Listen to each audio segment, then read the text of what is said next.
দারুণ জমে যাবে। শুধুই খাওয়া যাবে ফুলকপি পোলাও।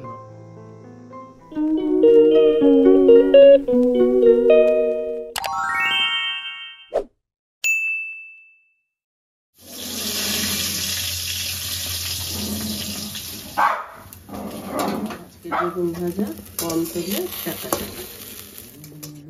আর এগুলো কাঁচা হবে।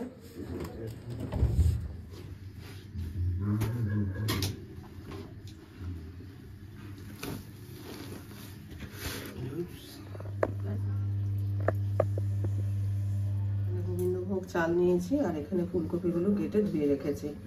তো আজকে এটাই পোলাও করব আর চিকেন করব। আজকে করছি ফুলকপির পোলাও। এটা তো চাপিয়েছি আর চিকেনও করব। চিকেনটাই আনা হয়েছে কিন্তু কাঁচাকুচি ভিজিয়েছি। এমন কপাল রোজই এরকম হচ্ছে। আর আজকে ওই শাহিদ এসছে, শাহিদকে বলছে আমার না মেশিনটা চালাতে গেলেই মাথা গরম হয়ে যায়। দেখা যায় যে একদিক দিয়ে জল ঢুকছে আর একদিক দিয়ে জল বেরিয়ে যাচ্ছে। তো এই হচ্ছে মেশিনের কাণ্ড। এটা তো আমি এদিকে রান্নার ভিডিও শ্যুট করলাম, ফুলকপির আর কি পোলাও করলাম, শীতের স্পেশাল আর কি। আর শাহিদ ওদিকে মেশিন ঠিক করছে। কাঁচাকুচি ভিজিয়ে দেওয়া হয়েছে, তারপরে দেখা যাচ্ছে এইরকম অবস্থা। তারপরে ঘরে জলে ভর্তি হয়ে যাচ্ছে, মানে মাথা গরম হয়ে যায় এগুলো দেখতে। কি করব ভেবে পাচ্ছি না। এখন আমার কর্তা শাহিদ আরেকটা ছেলে এসছে, ওগুলোকে করছে। এদিকে চিকেন নিয়ে এসছে। কোন দিকটা যাব মানে একটা কাজ করতে গিয়ে যদি বারে বারে বাধা পড়ে না ভালো লাগে না।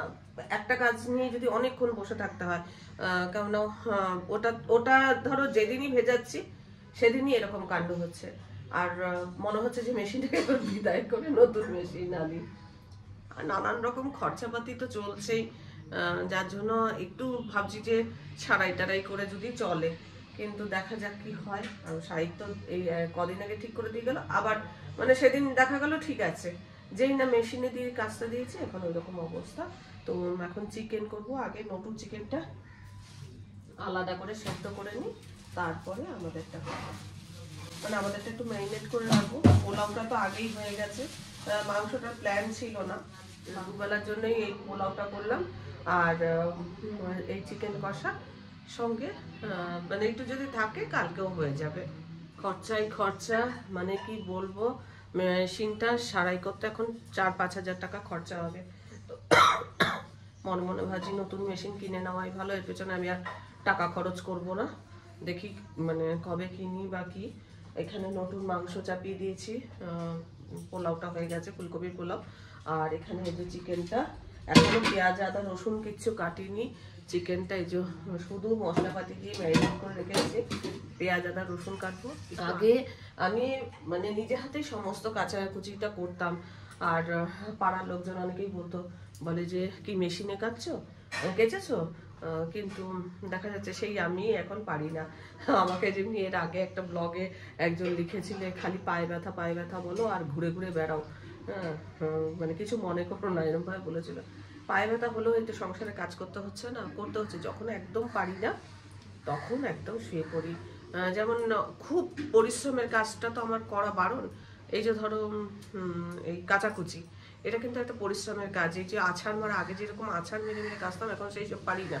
এখন হাতে কাচলেও ওই ঘষে আর নয়তো লাঠি দিয়ে পিটিয়ে কাঁচা হয়। তো কাচাকুচি তো কবেই বন্ধ করে দিয়েছি। আর যেই কাজটা একবার তুমি করবে না, বন্ধ করে দেবে, সেই কাজ আর তুমি করতে পারবে না। যেমন ঘর মোছা, কাকুলি তো বহুকাল ধরেই রয়েছে। আগে নিজেই ঘর মুছতাম, বাসন মাজতাম, সবই করতাম, কিন্তু এখন আর এগুলো করতে পারি না। বাসনটা তবু মাজতে হয়, ঘর মোছামুছিটা খুব একটা করতে পারি না। লাঠি দিয়ে করলেও আমার স্পাইনে যন্ত্রণা হয়। মানে এই যে এটাকে এরকম ভাবে ঘোরানো হয় না, সেটাতেই আমার মানে কোমরের মধ্যে চাপ পড়ে আর ভীষণ যন্ত্রণা হতে থাকে। একদিন কাজ করব তো আমি 10 দিন শুয়ে থাকবো। সেই জন্য কাকুলি না আসলে হয়তো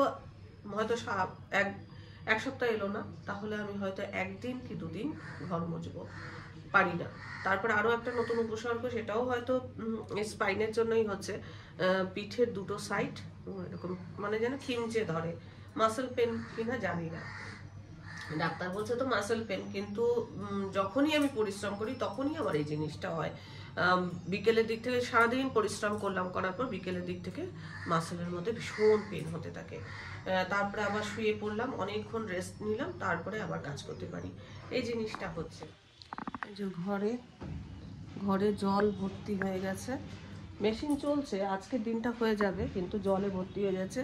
এটা পরিষ্কার করতে হবে, মানে এটা আরেক ঝামেলার আর কি হয়ে গেল। যাই হোক, এটা তোমরা সাজেস্ট করো তো কি মেশিন কিনলে ভালো হয়। কিনতেই হবে, এটাকে এক্সচেঞ্জ করবো, এক্সচেঞ্জ করলে বলো 500 টাকা পাওয়া যাবে। যাই হোক, 500 টাকাই আসুক। আজকে চিকেনটা করবো 5 ফোড়ন চিকেন, তবে একটু শর্টকাটে। যেরকম ম্যারিনেট করা সেরকমভাবে ম্যারিনেট করে রেখেছি। এখন ওই 5 ফোড়ন দিয়েই আর কি চিকেনটাকে চাপাবো। এর মধ্যে একটু টক দই দেবো। টক দইটা ঠান্ডা হলে এখন দিতে পারলাম না, নাহলে ম্যারিনেট করার সময় দিয়ে মাখিয়ে নিলে ভালো হতো, কিন্তু করতে পারলাম না। ওই পরে অ্যাড করবো দইটা আর কি, ঠান্ডা কাটানোর জন্য রাখলাম। ঠান্ডা দইটা দিলে না অনেক সময় দেখা যায় যে চিকেনগুলো শক্ত হয়ে যায়, সেই জন্য এখন দিলাম না, ওটা লাস্টে অ্যাড করবো। আজকে চিকেনটা আলু ছাড়াই করবো, কারণ ফুলকপির পোলাও করেছি, ফুলকপি তো ওখানে রয়েছে, সেই জন্য আলু আর দিচ্ছি না। তো পাঁচফোড়নের গন্ধটা না বেশ ভালো লাগে। অনেক সময় দেখবে একরকম চিকেন খেতে খেতে ভালো লাগে না, তখন ওই একটুখানি ফোড়ন বলো, একটু এদিক ওদিক কিছু দিলে না, অনেকে জিরে ফোড়ন দিয়েও চিকেন করে, আবার অনেকে 5 ফোড়ন দিয়েও করে। 5 ফোড়ন দিলে একটা একদম অন্যরকম স্বাদ হয়। তো আজকে ওইটাই করছি।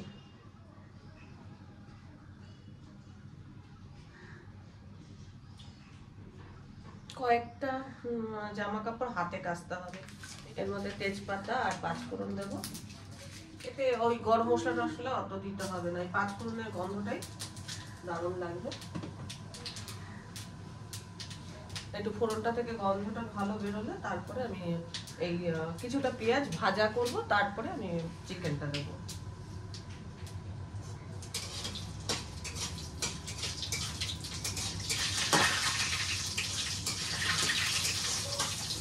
এখন 5 ফোড়নের গন্ধটা বেরিয়ে গেছে।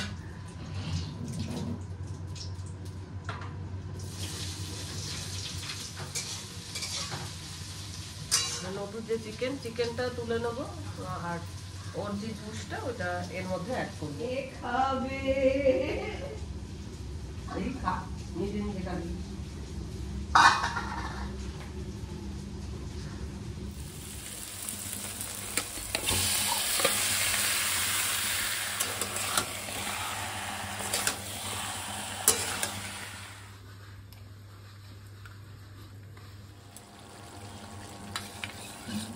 টক দইটা দিয়ে দেবো। টক দইটা যেহেতু ঠান্ডা আছে না, সাইড দিয়ে দিচ্ছি, গরম হয়ে গেলে মেশাবো।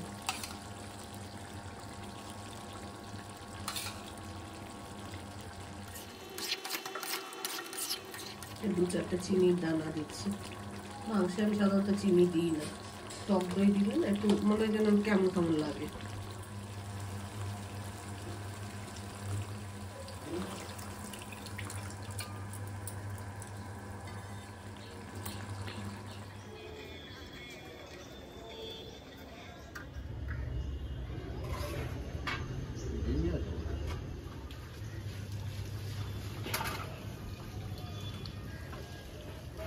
ফুলকপির পোলাও দুবেলার একবার করে রেখেছি, আর এই হচ্ছে চিকেন। হ্যালো,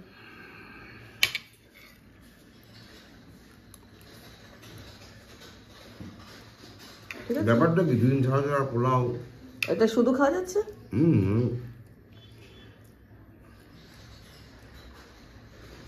শুধু খেয়ে দেখলাম তো কেমন লাগে। মাংস তো ভালো হয়েছে, দেখি বোঝা যাচ্ছে, একদম দারুণ জমে যাবে। শুধুই খাওয়া যাবে, ফুলকপি পোলাও শুধুই খাওয়া যাবে, কিন্তু সঙ্গে একটু চিকেন এনেছে বলে চিকেনও করলাম। 5 ফোড়ন চিকেন, 5 ফোড়নের গন্ধ পাওয়া যাচ্ছে। চিকেন আসলে নতুন জন্য আনা হয়েছে। সে 2 পিস খেয়ে আর খায়নি, এই যে 3 পিস পড়ে রয়েছে। কখন তার দয়া হবে খাবে, না তো আমাকে খাওয়াতে হবে। আগে শুধু খেয়ে দেখবো কেমন হয়েছে। ভালো।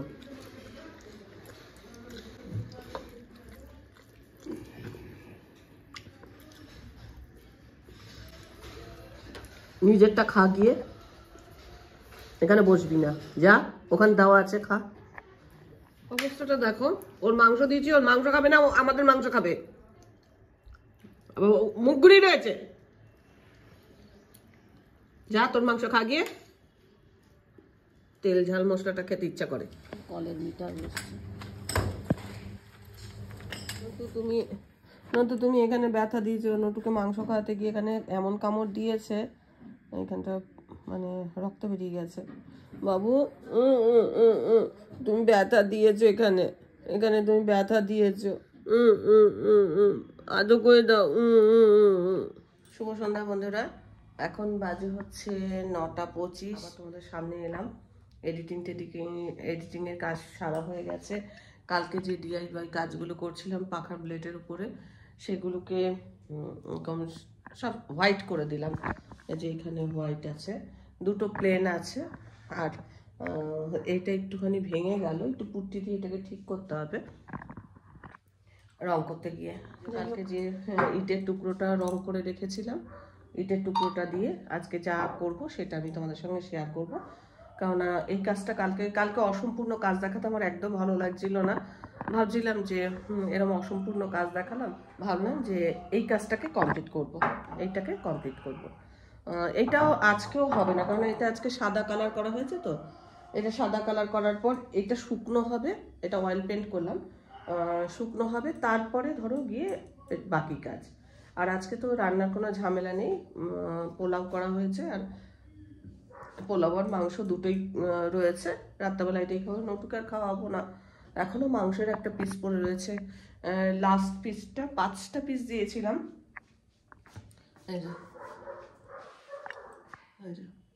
মাংসের একটা পিস পড়ে রয়েছে, খাইনি।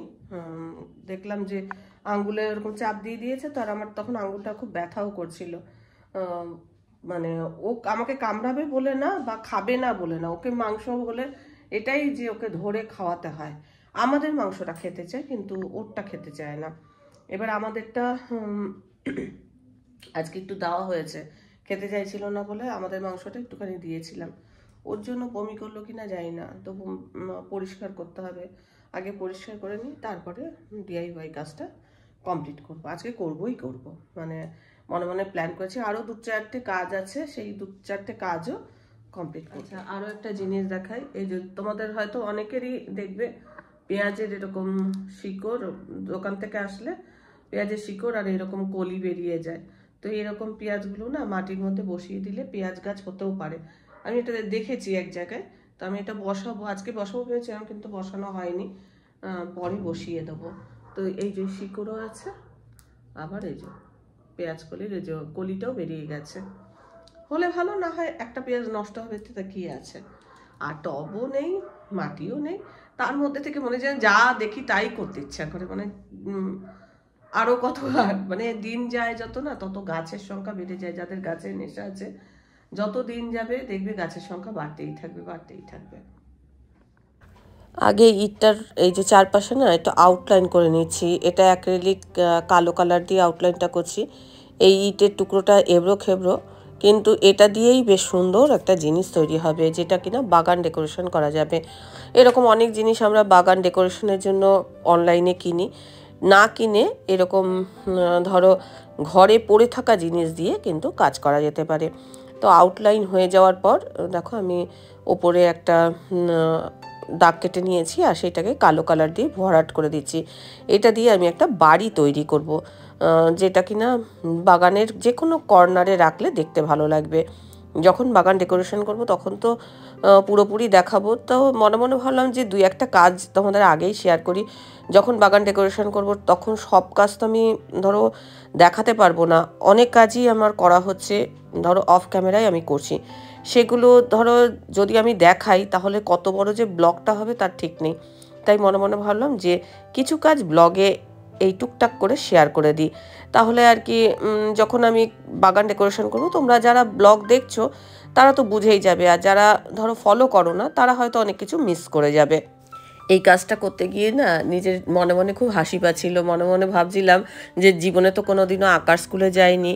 আঁকার স্কুলে যখন বাচ্চারা ভর্তি হয় তখন প্রথমেই আর কি দেখবে যে আঁকার মাস্টাররা এরকম বাচ্চাদের ঘর বাড়ি আঁকা শেখায়। তো আমিও ঠিক ওটা করছি আর মনে মনে ভাবছি। আর এখন দেখো সাদা আর নীল একটু মিশিয়ে আমি স্কাই কালার করে নিয়েছি। এটা দিয়ে আবার আরেকটা ডিআইওয়াই কাজ করব, যেটার কাজ অর্ধেক আমার আগেই করা হয়েছে, কিন্তু অর্ধেকটা ভাবছি তোমাদের সাথে শেয়ার করব।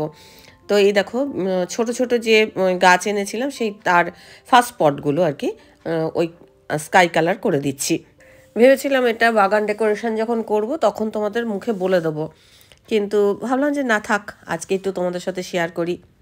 যখন এসব কালার করা হয় না তখন কালার করতে গিয়ে একটু রেস্ট দিতে হয়, তার কারণ এগুলো শুকনো হওয়া দরকার, সেই জন্য রেস্ট দিয়ে দিয়ে কাজ করতে হয়।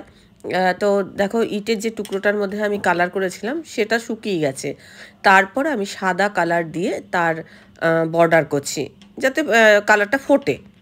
ঠিক বাচ্চারা যেরকম প্রথমে আঁকা শিখে ঘর বাড়িগুলো আঁকে, আমিও ঠিক ওইভাবেই এই ঘর বাড়িটা আঁকছি। দেখো এটা যখন বাগানে দেব না, সাজাবো বাগানের চারপাশে বিভিন্ন কালারের ফুল সঙ্গে ধরো সবুজ পাতা, তার মাঝখানে এরকম স্কাই কালারটা চোখে পড়বে আর দেখতে ভালো লাগবে। বাগান ডেকোরেশনের একটা কাজ আমার হয়ে গেল। এবার এই যে ছোট ছোট যে ফার্স্ট স্পটগুলোতে আমি স্কাই কালার করেছিলাম তার দেখো চারপাশে এরকম ডট ডট দিয়ে দিচ্ছি, এটাতেও সাদা দিচ্ছি। স্কাইয়ের সাথে সাদা কালারটা না বেশ ভালো ফোটে, বা পিঙ্কও যদি দেওয়া হয় তাহলেও ভালো ফোটে। এই জিনিসটা চারটে লাগবে। আর আমার মনে হয় এখন বাগান যেহেতু সবাই গাছ লাগিয়েছে, এরকম ফার্স্ট স্পট অনেকের বাড়িতেই আছে। এবার দেখাই, আমি যে ডিআইওয়াই কাজটা বললাম আমি অর্ধেক করে রেখেছি আর অর্ধেকটা তোমাদের সাথে শেয়ার করছি। তো এখানে দেখো চায়ের ভাঁড়, উপরে গোল ধরনের একটা ভাঁড় নিয়েছি আর নিচে লম্বা ধরনের একটা ভাঁড় নিয়েছি। এই দুটো ভাঁড় দিয়ে কিন্তু আমি আজকে একটা ডিআইওয়াই কাজ করলাম। আর দেখো এই যে ফার্স্ট স্পটগুলো, এগুলো দিয়ে আমি করব হচ্ছে হাত আর পা। এরকম দড়ি আটকে দিয়েছি, দড়ির মধ্যে এখন গিট বেঁধে এই ফার্স্ট স্পটগুলো ঝুলিয়ে দেবো। এতে মনে হবে যেন হাত, আর তার আবার নিচের দিকে দুটো দেবো, তাহলে মনে হবে পা। এবার ধরো আমার এই আঁকাগুলো তোমরা স্ক্রিনশট নিতে পারো, স্ক্রিনশট নিয়ে তারপরে তোমরাও বাড়িতে বানাতে পারো। এগুলো তো একদম ফেলে দেওয়া জিনিস, ফেলে দেওয়া জিনিস দিয়ে এই ধরনের বাগান ডেকোরেশনের কাজ কিন্তু করতে পারো। যদি ব্লগটা ভালো লাগে আর এই কাজটা যদি তোমাদের ভালো লাগে তাহলে তোমরা অবশ্যই একটা লাইক দিয়ে দিও। আর লাইক দিলে ধরো আমারও তো একটু কাজ করতে ভালো লাগে। হাতগুলো উপরে সেট করা হয়ে গেছে আর পায়ে তো ঠিক ওরকম দড়ি বেঁধেছি আর পুট্টি লাগিয়ে, দেখো ভেতর দিকে একটু পুট্টি লাগিয়ে এটাকে আটকে দেবো। ব্যাস, তাহলেই এইটার পাও রেডি হয়ে যাবে। এরকম আমি দুটো করেছি, একটা তো স্কাইয়ের উপরে করেছি আর একটা রেডের উপরে করেছি, পরে দেখাচ্ছি। এখন এগুলো উল্টে রাখলাম আর চামচের মধ্যে দেখো একটা ফেস তৈরি করলাম, এটাও একটা ডিআইওয়াই কাজ করব। ডিনারে সেই একই মেনু, 5 ফোড়ন চিকেন আর সঙ্গে ফুলকপির পোলাও। তো এটা গরম করে এখন ডিনারটা সারবো, আর বাকি যা কাজ হলো তোমাদের একটু দেখিয়ে দিই। প্লিজ একটা লাইক আর কমেন্ট করো। সামান্য একটা ইটের টুকরো, তাকে একটা এরকম ঘরের শেপ দিয়েছি। এটা বাগান ডেকোরেশনের জন্যই করেছি। ইটের টুকরোটা আধা ভাঙা ছিল, সেটাকে একটু অন্যরকম শেপ দিলাম। এগুলো বাগান ডেকোরেশনে না এরকম ছোট ছোট জিনিস দিয়ে বাগান ডেকোরেশন করলে দেখতে খুব ভালো লাগে। তো তোমরাও করো। আরও কিছু জিনিস দিয়ে ডেকোরেশন করেছি, সেগুলো আবার পরে পরে দেখাবো। অল্প অল্প করে হয়তো ব্লগে শেয়ার করছি, পুরোটা শেয়ার করতে পারছি না, কারণ সবটা দেখিয়ে দিলে তোমাদের ইন্টারেস্ট থাকবে না, সেই জন্য পুরোটা দেখাবো না। কিছু দেখালাম, কিছু না দেখানো রইল। আর পুরো ব্লগ দেখবার জন্য ওই যেদিন বাগান ডেকোরেশনে ব্লগ করব সেদিন তো তোমাদের সঙ্গে শেয়ার করব। আর টুকটাক টুকটাক হয়তো একটু দেখাবো, সবটা হয়তো দেখানো সম্ভব হবে না, কারণ একদিনে কোনো কাজই কমপ্লিট করতে পারছি না। কোনো দিন কালার করছি, কোনো দিন রেস্ট দিতে হচ্ছে, এরকম ভাবেই কাজ করছি। তো চলো, ঘড়ির কাঁটায় এখন 12:10 বাজে, আর ব্লগটাকে কন্টিনিউ করব না, ব্লগটা এখানেই শেষ করছি। ব্লগটা থেকে ভালো লাগলে অবশ্যই একটা লাইক দিও, প্রচুর প্রচুর শেয়ার করো। আমার চ্যানেলটা ভালো লাগলে অবশ্যই সাবস্ক্রাইব করে আমার পাশে থেকো। আজকের পর্বটা আমি এখানেই শেষ করছি, দেখা হবে নতুন কোনো পর্ব নিয়ে, নতুন কিছু নিয়ে। ততক্ষণের জন্য টাটা।